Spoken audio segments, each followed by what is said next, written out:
just carry yourself and how you know, like everybody says it's a stressful situation, but like as a kid, you don't see like all the work you got to put in behind the doors and stuff. You just see everybody running the 40s and stuff, so you think it's all like smiles and all that. So just really just trying to ask them questions like, how do you stay poised? You know, just really try to have fun and enjoy the process. If you could talk to any NFL player, dead or alive, who would you talk to? Ed Reed for sure.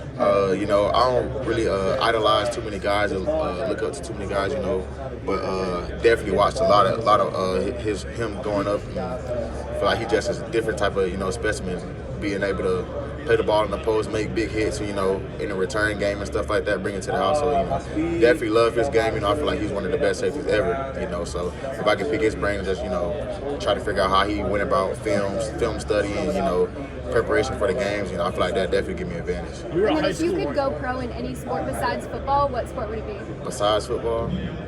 Y'all might not know this, but you know, I used to train with Floyd, so you know, definitely wanted to be a boxer, things like that. I'll definitely do that for sure. You were a high school wrestler. You trained with Floyd? I'm certified. Yeah. Certified, not for real, but I would for sure. I love to box. When did you train? I didn't for real. I was just saying I trained with Floyd. Speaking of boxing, you were kind of in the same vein. You were a high school wrestler. Yes, sir. Yeah. So how would you say that kind of worked into your football development as far as maybe toughness, things wrestling? of that nature? Wrestling. Yeah. Wrestling, I feel like if you play defense and you play in the secondary, you got to make tackles and stuff. I feel like you should definitely wrestle, whether it's high school, college, growing up, or whatever. It just teaches you so much, like you said, toughness, but as well, like I mentioned earlier, you know, just being able to level change, like single legs, double legs, working with your hands and stuff like that's all a part of football, and just being able to get low and duck under blocks and duck under the edge and stuff like that, and just like grappling, all that, and wrestling. Like wrestling, one of those sports like you can't just, you know, sometimes when you're in high school, you can just put on a jersey just because you know you want to be a part of the glamour and things like that. You step in that wrestling room, it's just you and your teammates.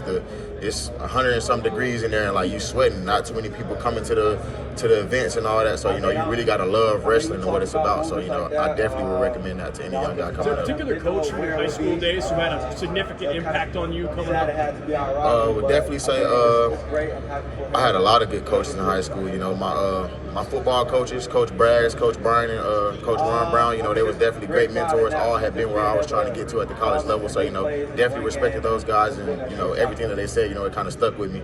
And then as far as I ran track, so, you know, Coach Atkins, Coach A, he ran track at OU and in the Olympics. So, you know, I definitely, you know, tried to listen and soak up everything I could for him, and, you know, ultimately it got me where I am today. You reached this point, so far. I mean, you began in Juco in college. What about that experience? Talk a little bit about this. Juco, man, it's not for everybody, but I honestly could say, you know, I might have still been here, but I wouldn't have been the same guy, you know, if it wasn't for Juco. It's a very humbling experience, but it brings you an elite level of focus. You know, like you can definitely tell when you got a Juco guy versus, you know, somebody just went into a college off rip. Like, you know, you kind of go to the big universities, you go SEC and all those Power Fives, and everybody's calling the phone, you know, asking for tickets, and you kind of think like, oh, they really love me, like they really just want to be at the game and all this. So like once you go Juco, like them phone calls is very limited, you know, like it's family and immediate friends, like that's probably it. So, you know, it definitely you gotta lock in and focus. So it'll be times like, you know, and it's not about talent, like it'll be a talented guy at the Juco and the next day he's gone, like just can't get through the mental block or something like that. So, you know, it's kind of like you on your own. So it's like if you want to get there, then like it's now or never. You're not getting no money in your pockets. The food's not that great, you know. And there's really nothing but ice and stem in the training facility. So, you know, you got it. That really shows, you know, how much you love the game. How many people did this in Oklahoma? You said what? How many people did come up and visit in Oklahoma? In Oklahoma, ooh, family and close friends. Like family and about 5-6 friends maybe. Do you feel like you could be a starter in the NFL as a rookie?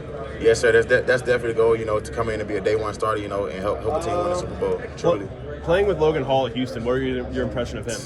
Freak.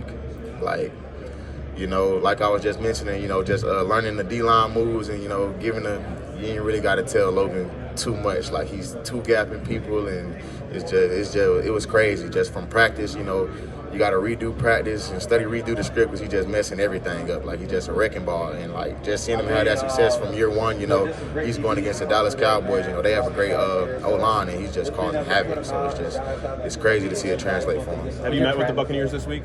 Yes, sir. Was that a formal or informal? It was informal. How'd that go? Yes, sir. It was good. You know, I met with the coach, the safeties coach, and, you know, he had a lot of good things to say, like how, you know, they go about ball and got on the drawing board and everything with him, and I think it went very well. Have you met with the San Francisco 49ers by chance? Yes, sir. Awesome. Thank you. Playing at the Shrine